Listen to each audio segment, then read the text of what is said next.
Hello, welcome to a new video. This time to show a little project I ended putting together with this board that was resurrected after almost being scrapped. I recovered this board from a pile in an event with the typical signs of use, a bit of dust, bended pins, and more importantly, the heatsink and the battery holder were missing. The battery holder, the little stand were still there, so the battery holder was not desoldered, was just torn because the little stands were still soldered to the board.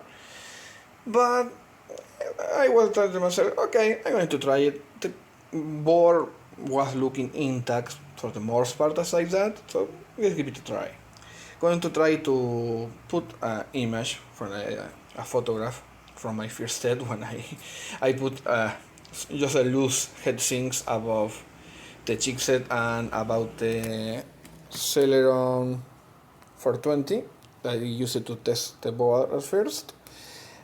And when I detected sign of life, okay, I started to work in the board. I took a battery holder from another dead board, a donor. This 748 is dead, but could have still useful parts, even have the BIOS. So, okay, I'm going to keep the board for more parts.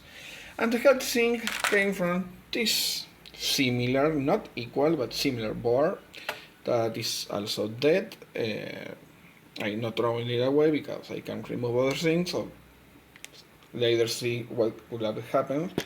This one seems to have been bended in some point, so probably something is broke inside. It's a chance, a possibility, I mean.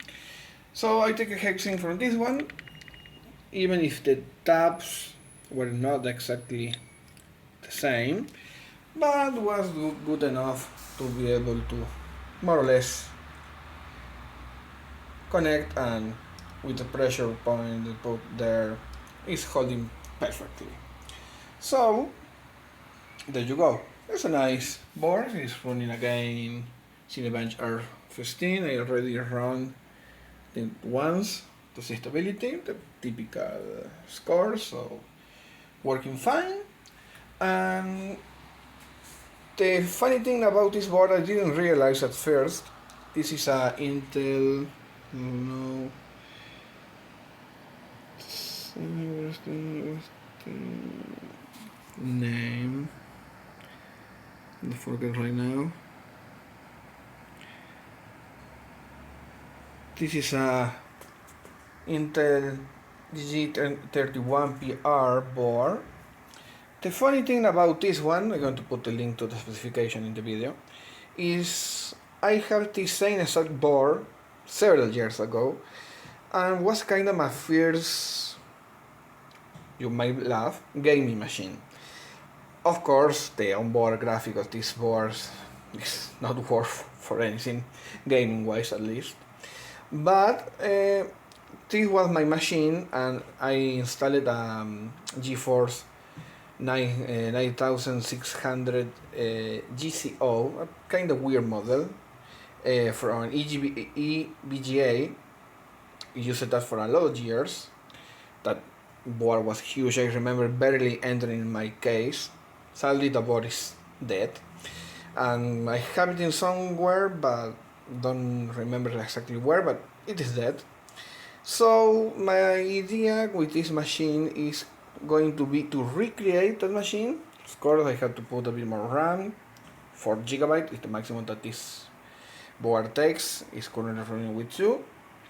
And probably I'm going to use this Zotac 9400, come on focus, GT 1 GB.